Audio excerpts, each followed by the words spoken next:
রসুল করিম সাল্লাল্লাহু আলাইহি সাল্লামের ইন্তেকালের সময় আল্লাহ নবী যখন অসুস্থ হয়ে পড়লেন, যখন তিনি অসুস্থ হয়ে পড়লেন, সাহাবী আজমাইন রাদিয়াল্লাহু তাআলা আজমাইন তারাও রসুলের জন্য সকলেই বড় চিন্তায় পড়েছিলেন। আমার বাবাজির, আমার ভাই জানেনা, আল্লাহ নবী অসুস্থ হয়ে পড়লেন। জ্বরে কখনো হুঁশ কখনো বেহুশ, জ্বর অবস্থায় আল্লাহ নবী পড়ে আছেন। আম্মি জান আয়েশা রাদিয়াল্লাহু তাআলা আনহা তিনি বারবার পাশে আছেন, বসে আছেন পাশে। এমন সময় একবার হুঁশ পড়ল। হুঁশ ফেরার পরে আল্লাহ নবী মা আয়েশা রাদিয়াল্লাহু তাআলা আনহাকে জিজ্ঞাসা করলেন, আয়েশা কোন সময় একটু জানালাটা খুলে দাও। আম্মি জান আয়েশা রাদিয়াল্লাহু তাআলা আনহা জানালা খুলে দিলেন। এরপরে তিনি লক্ষ্য করে দেখছেন সাহাবীরা নামাজ আদায় করছেন হযরতে আবু বকরের নেতৃত্বে। আম্মি জান আয়েশা রাদিয়াল্লাহু তাআলা আনহা বলেন, ইয়া রাসূলুল্লাহ, ইয়া হাবিবাল্লাহ, আপনার অপেক্ষায় অধীর আগে সাহাবীরা তাকাইছিলেন, পথ চেয়েছিলেন আপনি যাবেন জামাতে। আপনি যখন জামাতে যেতে পারলেন না, তখন আমার বাবার ইমামতিতে নামাজ আদায় হচ্ছে। আল্লাহ নবী নামাজের দৃশ্য দেখলেন, মিসকি মিসকি হাসি দিলেন। মিসমিসকে হাসি দিয়ে আবার তিনি দুই চোখের পানি ছেড়ে দিয়ে কাঁদছেন।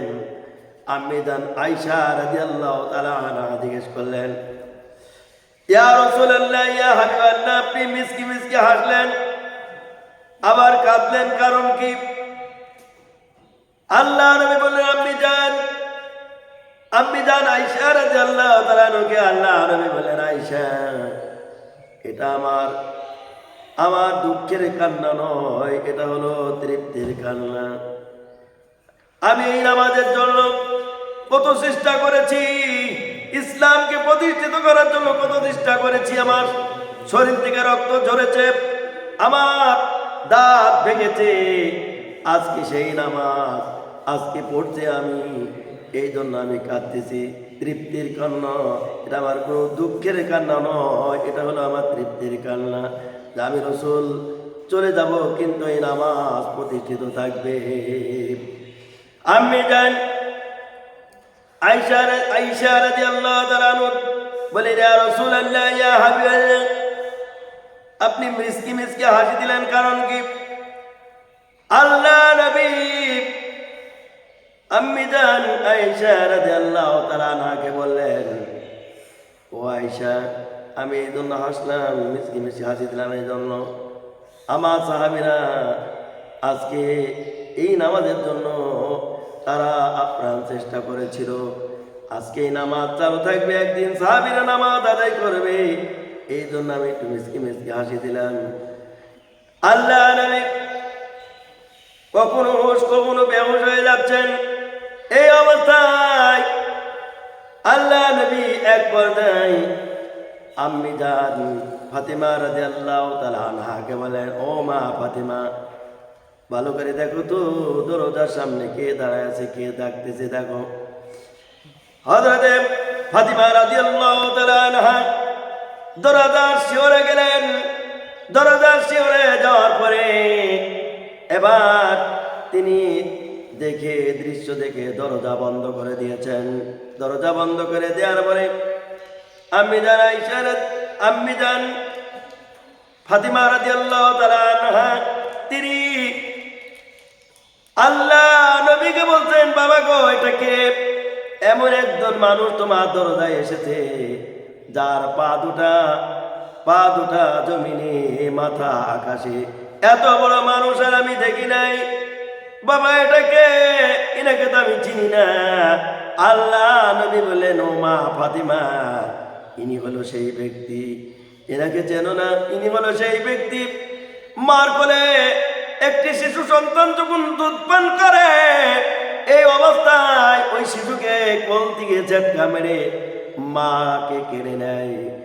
মা মা মা করে ডাকে, তবু মায়া নাই, কোনো দয়া নাই, তার আল্লাহর হুকুম পালন করে।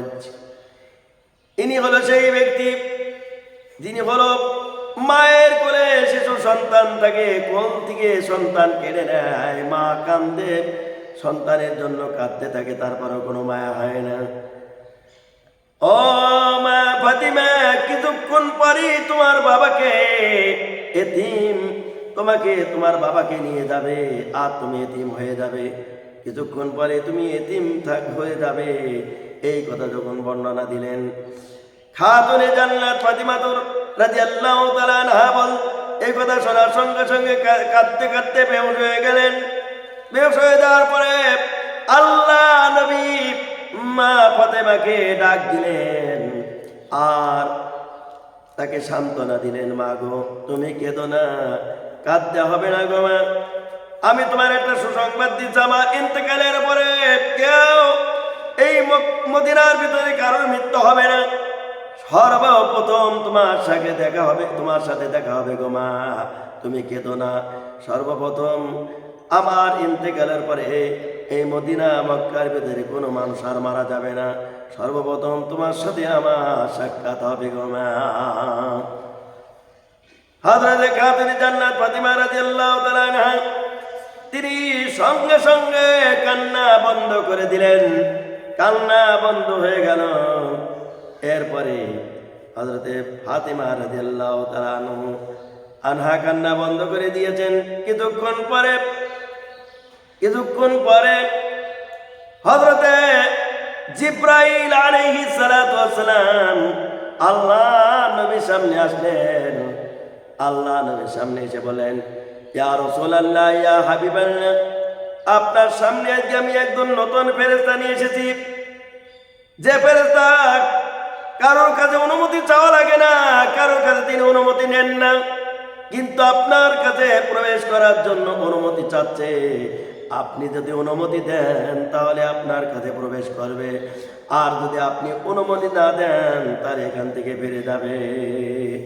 আল্লাহ নবী বলেন, ও ভাই জিবরাইল, আমি যদি অনুমতি না দিই বলে, তা আপনি যদি অনুমতি না দেন তাহলে ফেরেশতা ফিরে যাবে, তবে আল্লাহ রব্বুল আলামিন আপনার জন্য অপেক্ষায় আছেন। আপনি দুনিয়ায় থাকতে চান না আপনি যেতে চান, আল্লাহ রব্বুল আলামিন আপনার জন্য আপনার দিদারের ইন্তজার করছেন, আপনার সাথে দেখা করার জন্য অপেক্ষা করছেন, আপনি কোনটা চান? আল্লাহ নবী বললেন, ও ভাই জিবরাইল, আমি আল্লাহর সঙ্গে দেখা করতে চাই।